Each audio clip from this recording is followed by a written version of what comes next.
Zu, autoportrait flou de Luc-Michel Foissier aux éditions de l'Arbre Vengeur.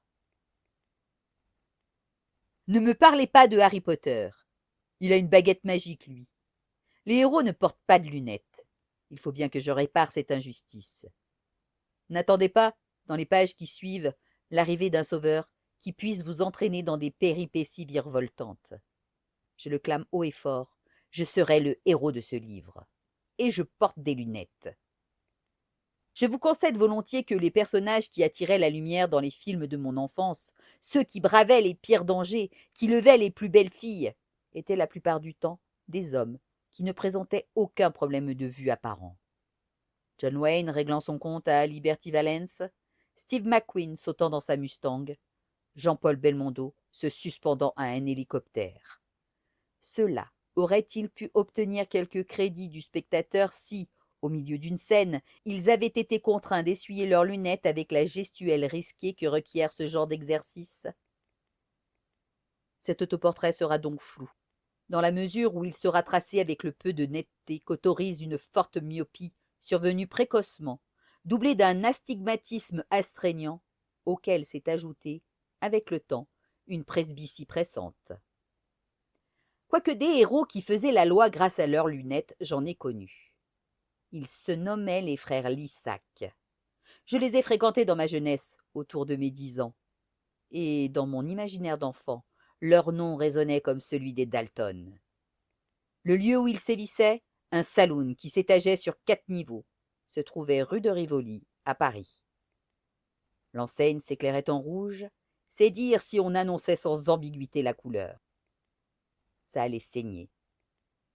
Leur plan relevait de la plus haute difficulté et consistait à faire accepter à leurs clients de payer un prix conséquent pour un objet fragile dont le port, parce qu'il n'était pas encore devenu, à cette époque-là, un accessoire de mode, enlaidissait passablement le visage, déjà soumis, pour ce qui me concernait, à la disgrâce de la préadolescence. Mais les Lascars savaient mener leur affaire, comme nous pouvions le constater par le nombre de clients qui se pressaient dans leurs magasins, lorsque, venant de notre pampa de lointaine banlieue, nous nous y rendions, le samedi, pour équiper en lunettes la fratrie. Mes parents ayant engendré à vue de nez 3 misérables taupes. Leur commerce était florissant. Un premier baiser, extrait du roman de Luc-Michel Foissier, ZU Autoportrait flou, aux éditions de l'Arbre Vengeur.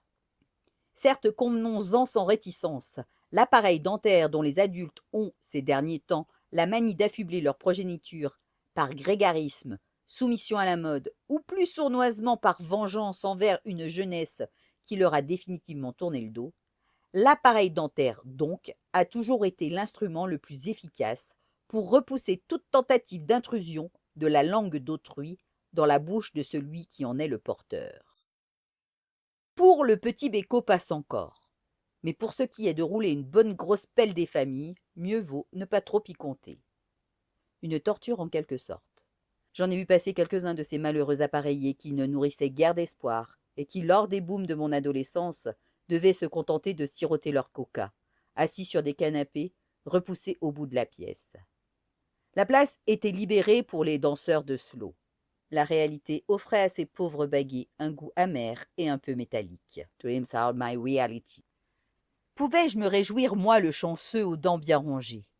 En fait, non, car je souffrais de la deuxième tare susceptible de freiner les velléités de rapprochement de la jante féminine. Je portais des lunettes. Il fallait bien l'admettre, l'objet n'avait pas non plus la cote auprès des filles qui, par contre, disposaient là d'un critère très pratique pour faire un premier tri au sein des garçons. D'un côté, ceux avec lesquels il était peut-être possible de s'amuser, tombeurs, joyeux drilles ou bien héros en miniature de leur film préféré, bref, des types qui ne passaient pas leur temps à remonter des bésicles sur leur nez.